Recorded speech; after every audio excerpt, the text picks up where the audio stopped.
ఎత్తి ప్రశ్నించే హక్కే ఈ జనసేన. కళ్ళు తెరిచి ఎలుగెత్తి కుళ్ళు కడగ యువ శక్తి నిలదీసే హక్కే ఈ జనసేన.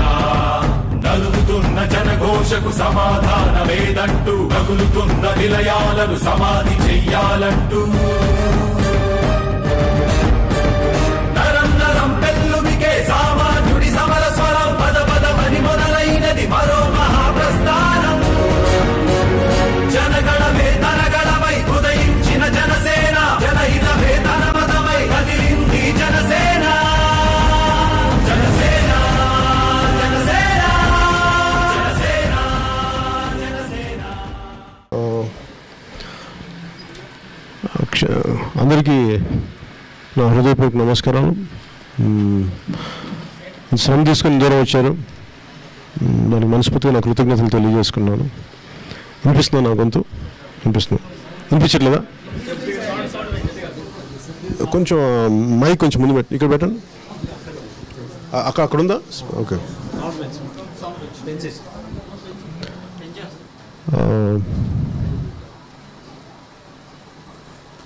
క్షమించాలి, కొంచెం చిన్న ఆఫీస్ ఇది, కొంచెం ఇరుగ్గా ఉంటుంది, ఇబ్బందిగా ఉంటుంది. ఎందుకంటే మన దగ్గర వేల కోట్లు 100 కోట్లు లేవు కాబట్టి.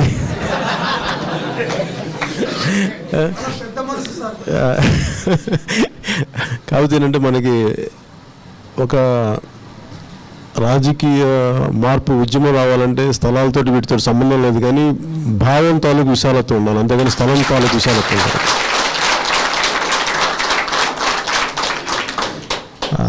అందరూ రాజకీయాల్లో డబ్బులు చాలా అవసరం, డబ్బులు లేకపోతే పనిచేయండి ఏంటంటే డబ్బులు తినడానికి అవసరం తప్ప మరి కూర్చోబెట్టి అడుగు తీసి అడిగేయాలని డబ్బులు అవసరం లేదు, నేను నమ్ముతాను. అందుకే నాకు రాజకీయాల్లోకి వచ్చినప్పుడు నాకు మీలాగే నాకు ఈ రోజున మీకు ఒక ఇబ్బంది ఉంటుంది కదా, ఇక్కడ నేను కలవడానికి ఇతను ఎలా అంటాడు ఏంటో ఎలా ఉంటుందని కదా, నాకు కూడా మీకు అలాగే చూస్తాయి. ఎందుకంటే నాకు సినిమాల పరంగా మీరు నన్ను చూసి ఉండొచ్చు. నేను చిన్నప్పటి నుంచి మా నాన్న చాలా సభల్లో చెప్పాను, నేను చాలా చిన్న ఊళ్ళో పెరిగాను. మన అనంతపూర్ కంటే చిన్న ఊర్లలో చాలా చిన్న టౌన్స్లో పెరిగాను, కనిగిరి లాంటి చోట్ల. సో మా నాన్న నాకు ఊహ తెలిసినప్పటికీ మా నాన్న పెట్టి ఆఫీసర్ అంటారు, హెడ్ కానిస్టేబుల్ కంటే కొంచెం పెద్దన, అది మా నాన్న అది. సో నాకు ఇలాంటి స్థాయిలోనే తెలుసు నాకు. కాకపోతే నాకు తెలిసిన ఏంటంటే నాకు ఇబ్బందులు పెరిగే కొద్ది కష్టాలు, ఇబ్బందులు ఇవన్నీ తెలుసు నాకు. అదే నేను ఏదైనా అనుకున్నానంటే ఏదైనా చేయాలి మనకి, సమాజానికి, కేవలం మనం బతకటం కాదు. నా ఉద్దేశంతో అది ఎప్పటికప్పుడు వదిలేస్తానేమో అనుకునేవాడిని, కానీ సో నా ఉద్దేశంతో నేను యాక్టర్ అయినా కానీ ఎంతో కొంత చేయాలి, మనకు దెబ్బలు తిన్నా కానీ ప్రజారాజ్యం పార్టీ ద్వారా కుంగిపోకుండా దీన్ని ఎలా ముందుకు తీసుకెళ్లాలనే ఉద్దేశంతో జనసేన పెట్టడం జరిగింది. నేను ఎవరు వస్తారు ఏదో చేస్తారని ఎదురు చూడను, ఎప్పుడు నేను ఎంత చేయగలను అనేది ఆలోచిస్తాను. తింటే దెబ్బలు తింటాం, ఓడిపోతాం, కానీ ఏదో ఒకటి చేసామన్న ధైర్యం అయితే ఉంటుంది, కుంగిపోకుండా ఉంటాం. మరీ కూర్చోబెట్టి అసలు ఏమి ముందుకెళ్లకుండా చేతులు పెట్టుకొని కూర్చొని ఓటమి నేను అంగీకరించలేను. కనీసం ఒక ప్రయత్నం చేసి జీవితంలో దెబ్బతింటాం, నాకు అది ఓకే. అట్లీస్ట్ నాకు నేను ధైర్యంగా నిలబడగలుగుతాను. పార్టీ స్టార్ట్ చేసిన తర్వాత అందరూ పార్టీ నిర్మాణం ఎవరు లేరు, ఇతను ఒక్కతనే ఒంటెత్తిపోకలో ఒక్కడే మాట్లాడతాడు, ఒక్కడే చేస్తాడు అనడానికి నిజంగా నిర్మాణమే సాగించాలంటే పార్టీ ఆఫీస్ ఓపెన్ చేసి ప్రతి జిల్లా నుంచి ప్రతినిధులు రండి అంటే పీఆర్పీ లాగా నేను చేసి ఉండొచ్చు, చేయగలను కూడా. కానీ ఆ ప్రక్రియలో ఎవరైతే బలంగా కొత్త తరం రావాలనుకుంటున్నాను, కొత్త ఆలోచన విధానం, నిజంగా సమస్యల పట్ల వేదన ఉన్నవాళ్ళు, ఎంతో కొంత అడ్రస్ చేయగలిగే వాళ్ళని కలవడం ఎట్లా నాకు తెలియదు, వేరే దారి లేదు నాకు. అంటే ఎంతసేపు వారసత్వ రాజకీయాలు, అనేక అధికారానికి దగ్గరగా ఉండే అలాంటి సమూహాలకు దగ్గర ఉండే వ్యక్తులే కాకుండా రాజకీయాల్లోకి నిజంగా సఫరర్స్, నిజంగా అంటే దానికి ఎక్స్ట్రీమిస్ట్ కేస్టే తీసుకోకర్లేదు. అంటే ప్రతిసారి మనకి రాజకీయాలు అందరూ ఏమంటారంటే మన సంబంధం లేదని అనుకుంటా ఉన్నారు, కానీ రాజకీయాలు మన జీవితాన్ని నిర్దేశిస్తాయి. అందుకని చెప్పి నేనేమనుకున్నాను అంటే అసలు నాలాగా ఆలోచించేవాళ్ళు, నాలాగా బాధపడేవాళ్ళు ప్రతి చోట ఉంటారు, వాళ్ళందరినీ కలవటం ఎలాగో నాకు తెలియలేదు. అందుకని నేను ఇలాంటి వేదికని నేను 2-3 సంవత్సరాలు ఆలోచించాను, ఎలా చేస్తే వస్తారని చెప్పి. దానికి నేను ముందుకొస్తగా మొదటి రోజు నాకు తెలిసి ఇలా చేయాలని. కాకపోతే ఎందుకు చేయలేదంటే, ఒకళ్ళ మనస్ఫూర్తిగా రావడానికి ముందు నేను కొంత మీకు చేసి చూపించాలని అనిపించింది.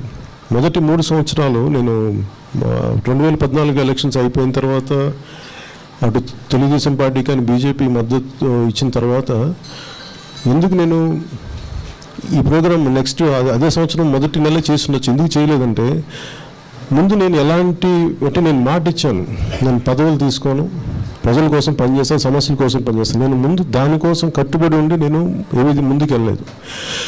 అది నేను మీకు పదే చూపించిన తర్వాత నా మీద మీకు నేను ఎలాంటి వ్యక్తిత్వం ఉంది నా దగ్గర, అది మీకు చూపించి నాకు ఇలాంటి ఆశిస్తున్నాను, ఇలాంటి వ్యక్తులు నేను ఆశిస్తున్నాను చెప్పడానికి నాకు 2-3 సంవత్సరాలు పట్టింది. అది ఉద్దానం ఇట్లాంటివన్నీ ఒకటొకటి చేసుకుంటూ వెళ్ళాను. అలాగే జనసేన ఆలోచన, ఎందుకంటే ఒకరిని ముందు తీసుకెళ్ళిన తర్వాత అప్పుడు రకరకాల మన రంగాల నుంచి ఆహ్వానిద్దామని చెప్పి ఉద్దేశంతో స్టార్ట్ చేశాను. సో ఇప్పుడు నేను మొట్టమొదటి విడతకి ఎందుకు అనంతపురం స్టార్ట్ చేశాను, అనంతపురం బాగా మనకి మాట్లాడితే వెనుకబడిన జిల్లా విసిగిపోయాయి. నాకు ఏంటంటే ఎప్పుడైనా సరే వెనుకబాటుతనం మన మెదడులో మన మనసులో ఉంటుంది, కానీ నిజానికి నిజంగా శ్రమలోడికి ఏదైనా సాధ్యపడుతుంది. కష్టపడేవాడికి, మానసిక శ్రమ చేసేవాడికి, శారీరక శ్రమ చేసేవాడికి ఏదైనా సాధించగలడు. నాకు అందుకని ఏంటంటే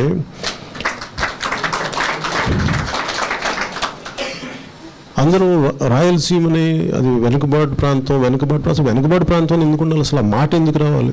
ఒకప్పుడు రతనాలసీమలు అంటే రాయలసీమను మనం ఎందుకు వెనుకబాటుతనంగా గుర్తించాలంటే, ఏదో సమస్యలు ఉన్నాయి, సమస్యలు మనం అందరం కలిసి కట్టుగా ప్లాన్ చేసి దీంట్లో నాకు ఎలాంటి రాజకీయ లబ్ధి లేకుండా ప్రజల సమస్యలు ప్రజల కోసం చేయగలిగే వ్యక్తిత్వం ఉన్నాడని, అలాగే అలాంటి వ్యక్తులుగా నాకు తోడ్పడితే జనసేనకి నిజంగా మనం రాయలసీమకి మనం ఒకప్పుడు ఉన్నట్టుగా రత్నాలసీమలో మనం మాట్లాడచ్చు. అలాగే సో దాంట్లో ప్రక్రియలో భాగంగా నేను ముందు దీన్ని ఒక ఎక్స్పెరిమెంట్ నేను చెప్పాను. మన వాళ్ళందరూ భయపడుతూ ఉన్నారు, అసలు వస్తారా లేదా, ఇలాంటిది ఒకటి అనౌన్స్ చేద్దాం, రాకపోతే ఫెయిల్ అవ్వండి. నాకు ఎందుకంటే ఆ ఓటమి అంటే ఎప్పుడు భయం లేదు జీవితంలో. ఎందుకంటే ఓటమికి భయపడితే ఒక్కడికి ముందుకెళ్ళాం. ఈ పని నేను చేయలేనంటే నేను చేయలేకపోతే కానీ నేర్చుకుంటాను, కింద పడతాను, మీద పడతాను. రాజకీయాలు కూడా ఎవరికి కొత్తకొచ్చు? ఈ రోజున రాజకీయ నాయకులు ఎవరికి కొత్తగా, వాళ్ళకి రాజకీయాలతో పుట్టారా?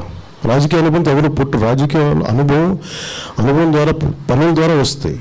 అంతేగాని ఒక కులం కానీ, ఒక సమూహం కానీ, ఒక మతం కానీ, ఒక వ్యక్తులు కానీ ఎవరైనా సరే ఆ పనులు చేసుకుంటూ వెళ్తే అనుభవం వస్తుంది తప్ప రాజకీయాలతోటి కేవలం అందరూ చేయలేరంటే నా ఉద్దేశం, జనసేన ఉద్దేశం ఏంటంటే రాజకీయాలు సామాన్యులందరూ చేయగలరు, అందరికీ సత్తా ఉందని చెప్పడం జనసేన ముఖ్య ఉద్దేశం.